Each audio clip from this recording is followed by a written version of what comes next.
શ્રી છત્રપતિ શિવાજી સહકારી મંડળીની 86મી વાર્ષિક સભા સંપન્ન। 20% ડિવિડન્ડ જાહેર કરવામાં આવ્યું। વડોદરાની અગ્રણી સંસ્થા શ્રી છત્રપતિ શિવાજી સહકારી મંડળી લિમિટેડની 86મી વાર્ષિક સાધારણ સભા કાનમ પાટીદાર વાડી ખાતે ઉત્સાહભેર યોજાઈ ગઈ। આ બેઠકમાં મંડળીના અંદાજિત 800 થી 1000 જેટલા સભાસદોએ હાજરી આપી હતી। સંસ્થાની મજબૂત આર્થિક પ્રગતિ દર્શાવતા આ વર્ષે સભાસદો માટે 20% ડિવિડન્ડ જાહેર કરવામાં આવ્યું છે। આ ઉપરાંત સભાસદોની સુવિધા માટે મહત્વનો નિર્ણય લેતા અગાઉની 5 લાખ રૂપિયાની ગોલ્ડ લોનની મર્યાદા વધારીને રૂપિયા 10 લાખ કરવાની દરખાસ્ત મૂકવામાં આવી હતી। સાથે જ સભાસદના અવસાનના કિસ્સામાં અપાતી આર્થિક સહાયમાં વધારો કરવા સહિતની અન્ય કલ્યાણકારી યોજનાઓ મંજૂર કરાઈ હતી।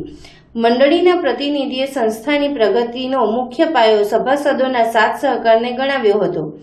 આ તકે શ્રી છત્રપતિ શિવાજી મહારાજ જયંતિ, પાઠ્યપુસ્તક વિતરણ અને દિવ્યાંગ ગરબા જેવા સામાજિક કાર્યોને લોકો સુધી પહોંચાડવા બદલ મીડિયાનો પણ વિશેષ આભાર માનવામાં આવ્યો હતો।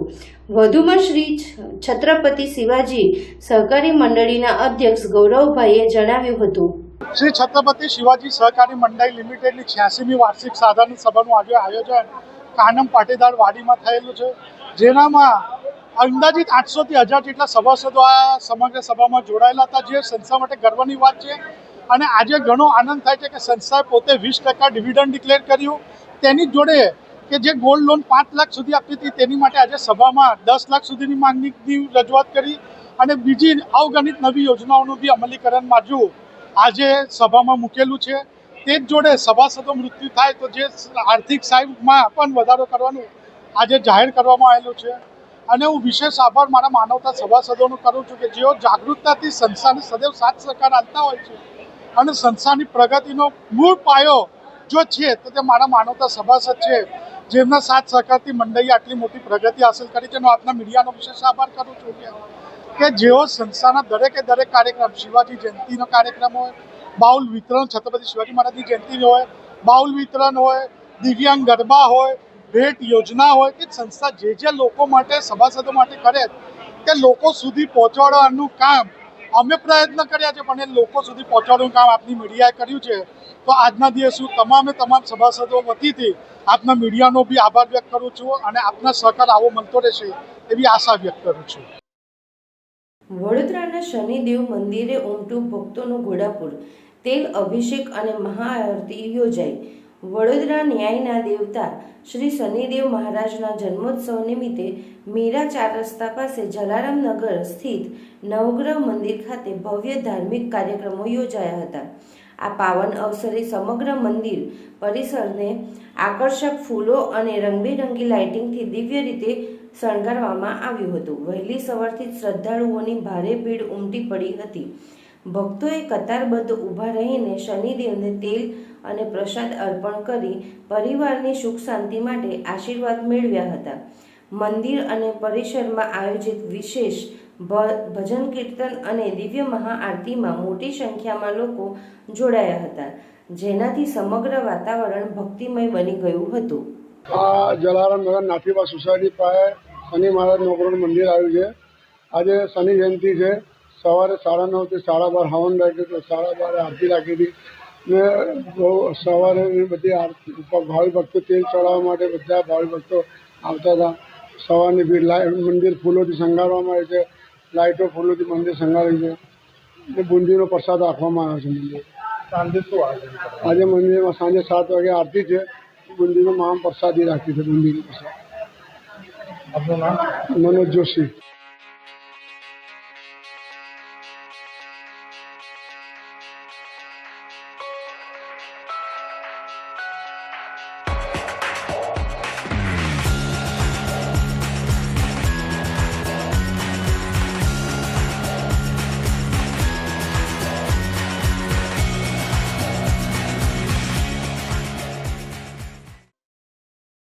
સાંસદ હેમાંગ જોશી ઇલેક્ટ્રિક કાર લઈ પહોંચ્યા સંકલનમાં।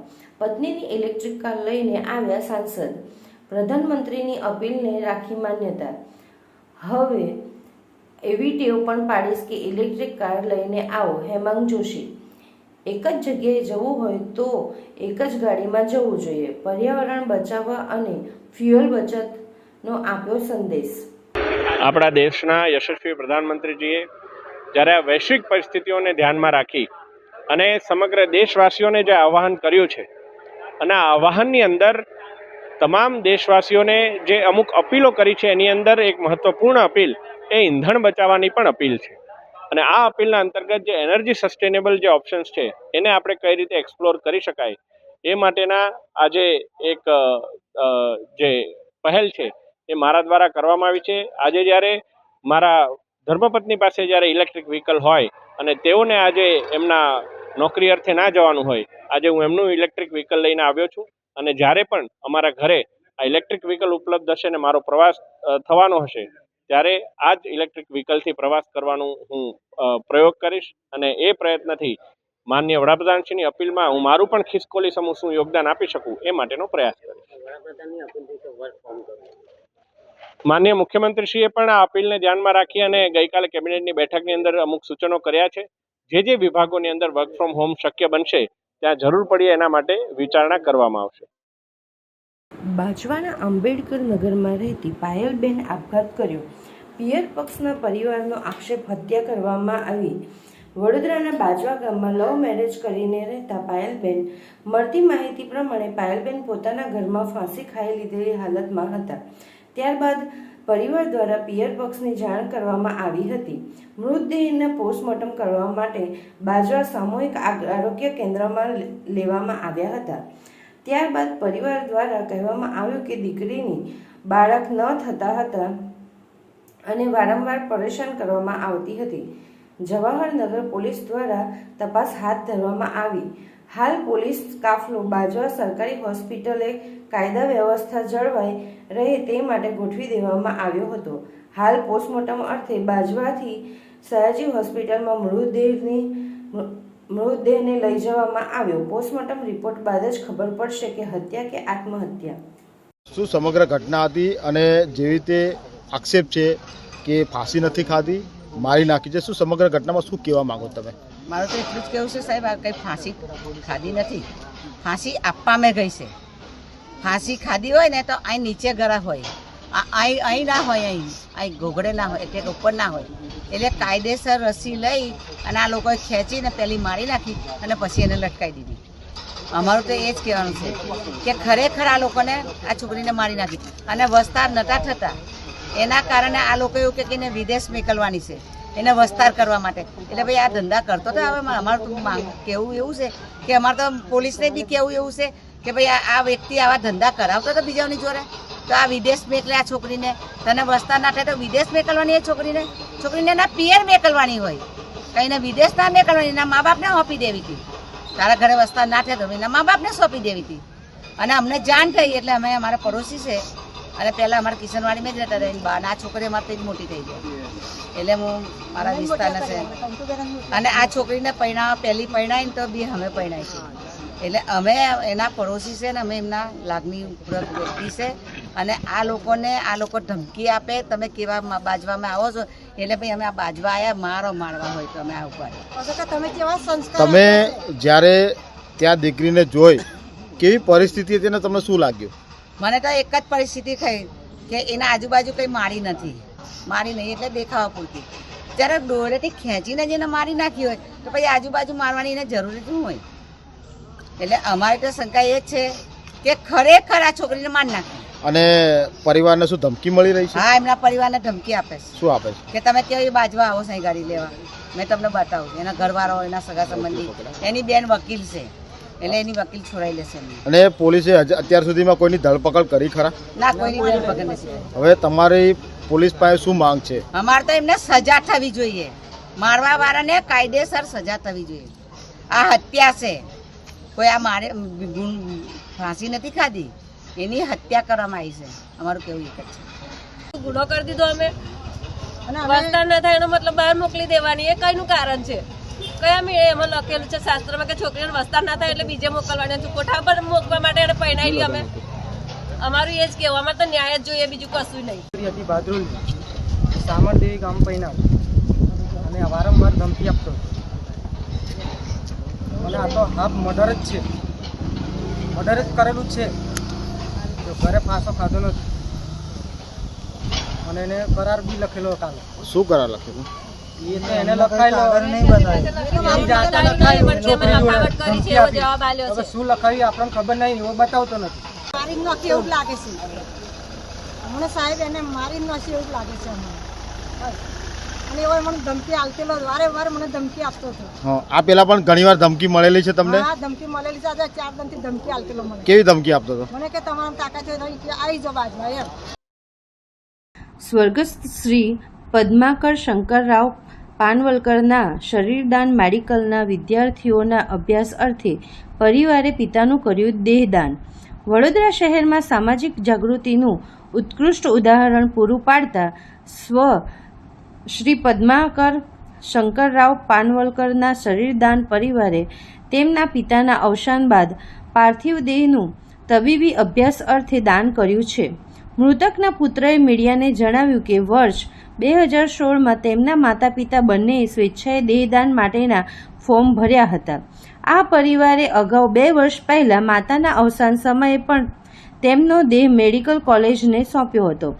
ગઈકાલે રાત્રે પિતાનું અવસાન થતાં પરિવારે દુઃખની ઘડીમાં પણ મક્કમ રહીને પિતાના સંકલ્પને પૂરો કર્યો છે અને આજે તેમનો દેહ પણ વિધિવત રીતે દાનમાં આપ્યો છે.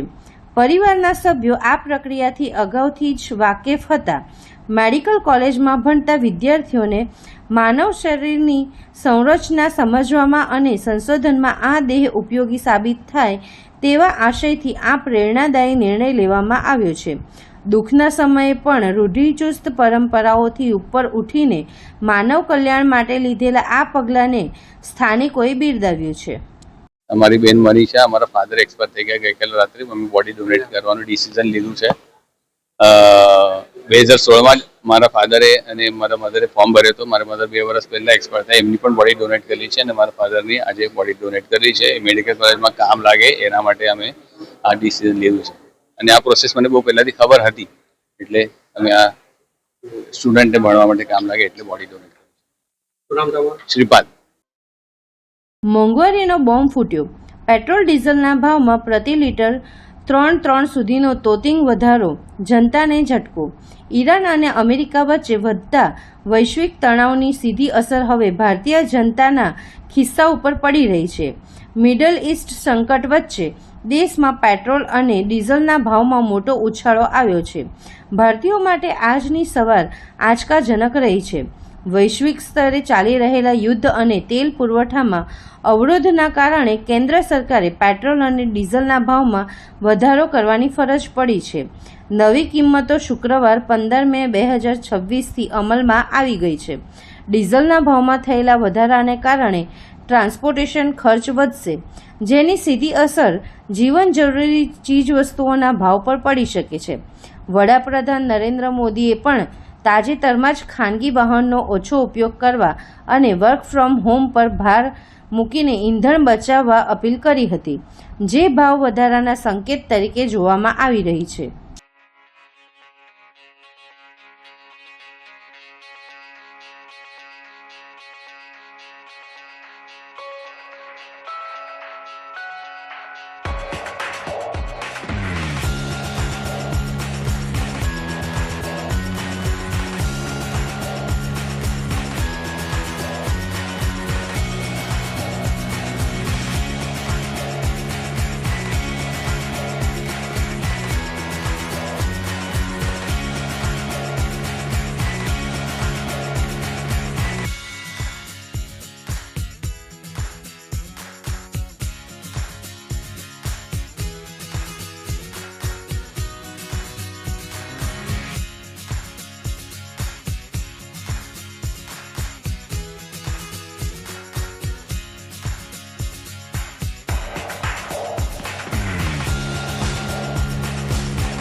ભરૂચ જિલ્લાના નવા કલેક્ટર તરીકે ડોક્ટર નવનાથ ગુહાણેએ ચાર્જ સંભાળ્યો.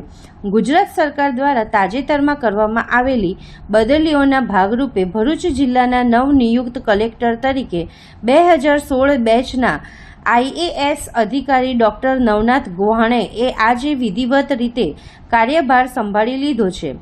ડોક્ટર નવનાથ ગુહાણે મૂળ મહારાષ્ટ્રના રહેવાસી છે અને તેમણે MBBS સુધીનો અભ્યાસ પૂર્ણ કરેલ છે. તેઓ 2016 બેચના ગુજરાત કેડરના અધિકારી છે. તેમણે બનાસકાંઠા, સાબરકાંઠા અને અરવલ્લી જિલ્લામાં આસિસ્ટન્ટ કલેક્ટર તરીકે સેવાઓ આપી છે. વહીવટીતંત્રના આરોગ્ય વિભાગમાં પણ તેમણે મહત્વપૂર્ણ કામગીરી કરી છે. તેઓ સુરેન્દ્રનગર અને રાજકોટ જિલ્લામાં DDO તરીકે સફળતાપૂર્વક ફરજ બજાવી ચૂક્યા છે. ભરૂચમાં કલેક્ટર તરીકે નિમણૂક પામતા પહેલા તેઓ સુરેન્દ્રનગર ખાતે મ્યુનિસિપલ કમિશનર તરીકે કાર્યરત હતા. કલેક્ટર તરીકેનો ચાર્જ સંભાળ્યા બાદ તેમણે જિલ્લાના વહીવટી અધિકારીઓ સાથે બેઠક યોજી અને સરકારશ્રીની વિવિધ ફ્લેગશિપ યોજનાઓના અમલીકરણ પર ભાર મૂક્યો હતો. રિપોર્ટ અશોક પરમાર, ભરૂચ. નમસ્કાર, હું ડૉક્ટર નવનાથ ગવાને. આજે 14 મે 2026 રોજ હું ગૌરાંગ મકવાના સાહેબ પાસેથી કલેક્ટર ભરૂચનો ચાર્જ લીધો છે.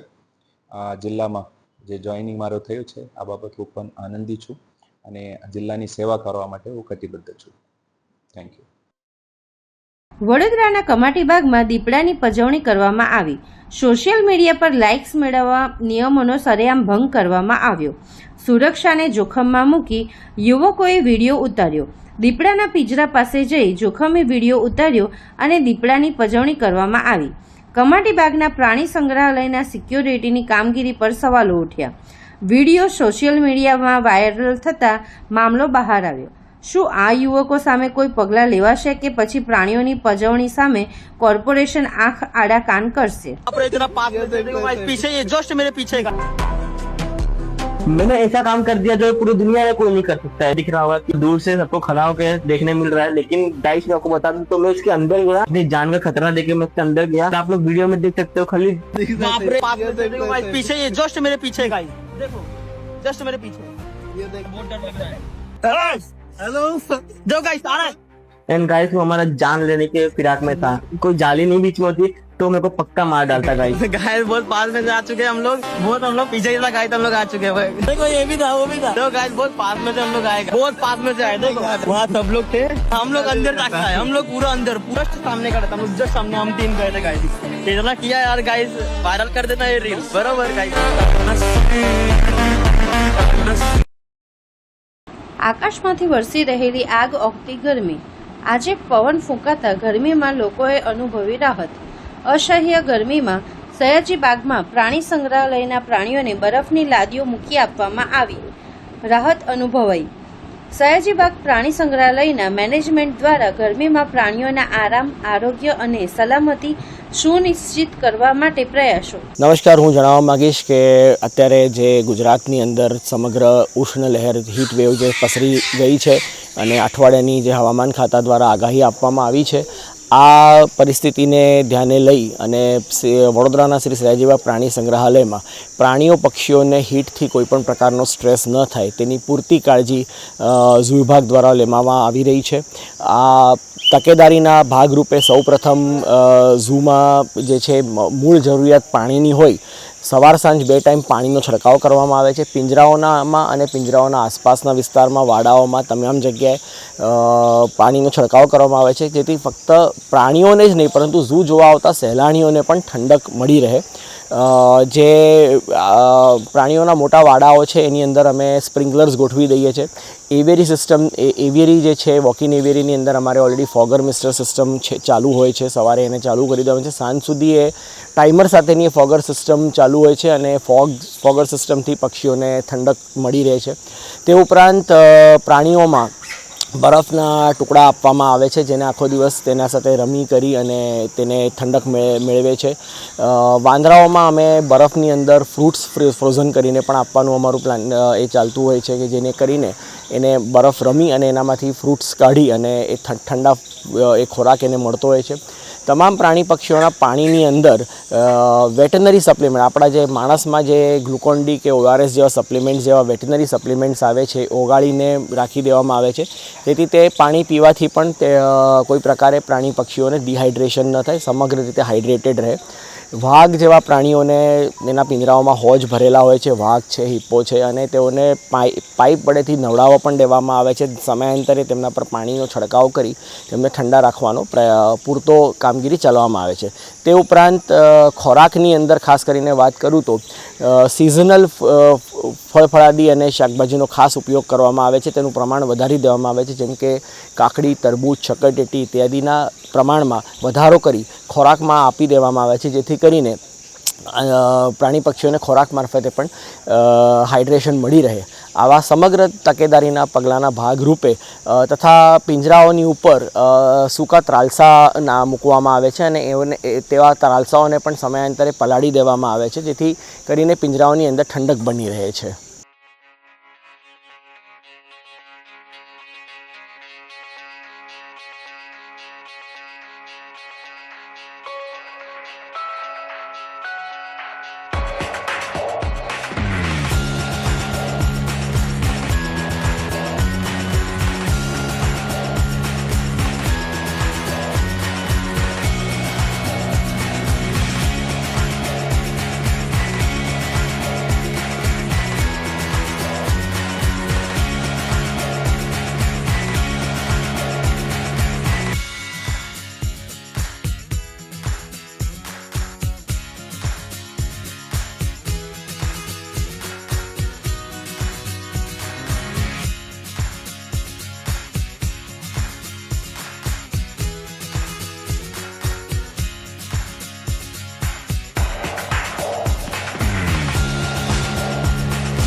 છોટાઉદેપુર જિલ્લાના કવાંટ તાલુકાના રેણદા ગામમાં પાણીની ગંભીર સમસ્યાના કારણે ગ્રામજનો ત્રાહિમામ પોકારી ઉઠ્યા છે. છેલ્લા 3 વર્ષથી પીવાના પાણી માટે લોકોને ભારે હાલાકી ભોગવવી પડી રહી છે. મહિલાઓ અને ગ્રામજનોને 1 થી 1.5 કિલોમીટર દૂર જઈ પાણી ભરવાની ફરજ પડી રહી છે. સરકારની નળ સે જળ સહિતની યોજનાઓ છતાં ગામમાં પાણીની સમસ્યા યથાવત રહેતા ગ્રામજનોમાં ભારે રોષ જોવા મળી રહ્યો છે. સરકાર દ્વારા નળ સે જળ સહિત અનેક પાણી યોજનાઓ પાછળ કરોડો રૂપિયાનો ખર્ચ કરવામાં આવી રહ્યો છે અને દરેક ઘેર પાણી પહોંચાડવાના દાવા કરવામાં આવી રહ્યા છે. પરંતુ છોટાઉદેપુર જિલ્લાના કવાંટ તાલુકાના રેણદા ગામના ભગત ફળિયામાં હકીકત કંઈક અલગ જ જોવા મળી રહી છે. ગામ લોકોના આક્ષેપ મુજબ નળ સે જળ યોજના સંપૂર્ણપણે નિષ્ફળ સાબિત થઈ રહી છે. ગામના કેટલાક વિસ્તારોમાં નળ કનેક્શન આપવામાં આવ્યા છે, જ્યારે અનેક ફળીઓમાં હજુ સુધી પાણીની કોઈ સુવિધા ઉપલબ્ધ નથી. કેટલાક સ્થળોએ તો નળની ચકલી પણ ગાયબ હોવાનું સામે આવ્યું છે. ગ્રામજનોએ જણાવ્યું છે કે છેલ્લા 3 વર્ષથી પાણીની ગંભીર સમસ્યા યથાવત છે. ઉનાળાની કાળઝાળ ગરમીમાં મહિલાઓ અને ગ્રામજનોને 1 થી 1.5 કિલોમીટર દૂર જઈ પાણી ભરવાની મજબૂરી વેઠવી પડી રહી છે, જેના કારણે લોકોમાં ભારે નારાજગી ફેલાઈ છે. ગ્રામજનોનું કહેવું છે કે અમે પાણી ભરીએ, ખેતી કરીએ કે ઘરકામ કરીએ, રોજિંદા જીવન પર પાણીની સમસ્યાનો ગંભીર પ્રભાવ પડી રહ્યો છે. સરપંચ અને તલાટીને વારંવાર રજૂઆત કરવા છતાં સમસ્યાનો કોઈ ઉકેલ આવ્યો નથી. ગામમાં તપાસ દરમિયાન જાણવા મળ્યું કે ગઈકાલે જ પાણીનું ટેસ્ટિંગ કરવામાં આવ્યું હતું. જો કે ગ્રામજનોના મતે માત્ર દેખાવ માટે કામગીરી કરવામાં આવી રહી છે અને વાસ્તવિક સમસ્યાનો કોઈ સ્થાયી ઉકેલ લાવવામાં આવ્યો નથી. આ મુદ્દે સરપંચનો સંપર્ક કરતા તેમણે જણાવ્યું કે જે લોકોને તકલીફ છે એમની પાસેથી માહિતી લઈ લો, મને સંપૂર્ણ જાણકારી નથી. ગામના તલાટીએ જણાવ્યું કે એક દિવસ પછી માહિતી આપીશ કે કયા વિસ્તારમાં સમસ્યા છે. જ્યારે પાણી પુરવઠા વિભાગના અધિકારીઓ સાથે વાત કરવામાં આવી ત્યારે અધિકારીઓએ કહ્યું કે ટૂંક સમયમાં જ તપાસ કરાવી યોગ્ય કાર્યવાહી કરવામાં આવશે. હવે ગામ લોકોની માંગ છે કે આ મુદ્દે તપાસ કરવામાં આવે અને દરેક ફળિયામાં તાત્કાલિક પાણીની સુવિધા ઉપલબ્ધ કરવામાં આવે, જેથી લોકોને પાણી માટે લાંબા અંતર સુધી ભટકવું ન પડે.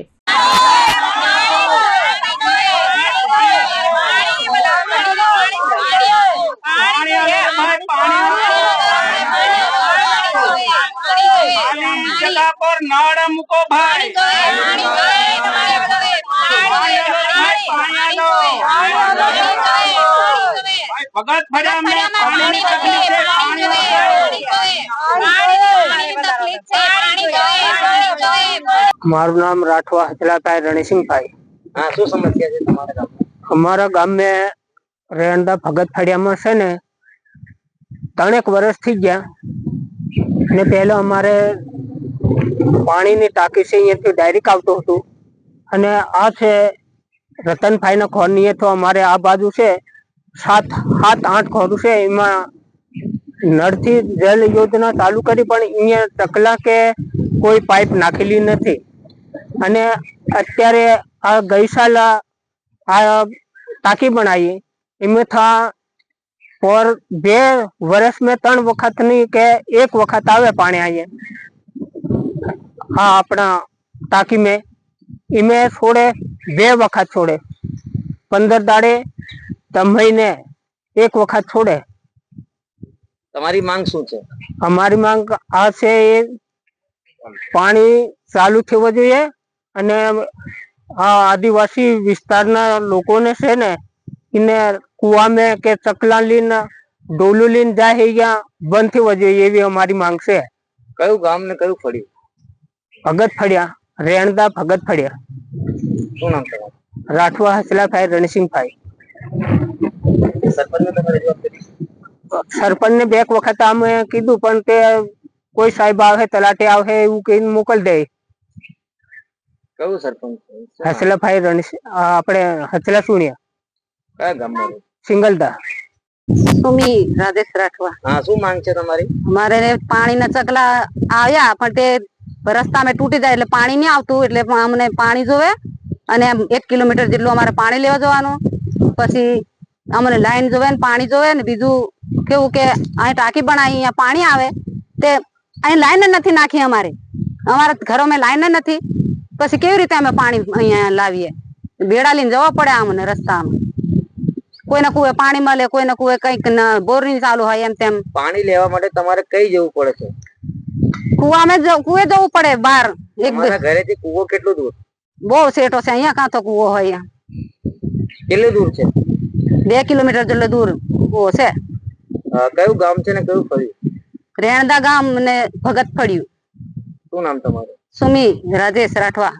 શર્મી બેન. અને શું તો સમસ્યા છે તમારી? હસલાભાઈ ગણસિંહ. હા, શું સમસ્યા છે? અમારે પાણીનું તકલીફ છે. અમારે અને સવારે ઉઠીને પાણી લેવા જઈએ એટલે 11-12 વાગ જાય. ઓતે અમારે લોકો કહે કે અમારે રાંધવાનું મોડું થાય, આવું થાય, અમારો ઝઘડો થઈ જાય એટલે અમારે પાણીની વધારે તકલીફ છે.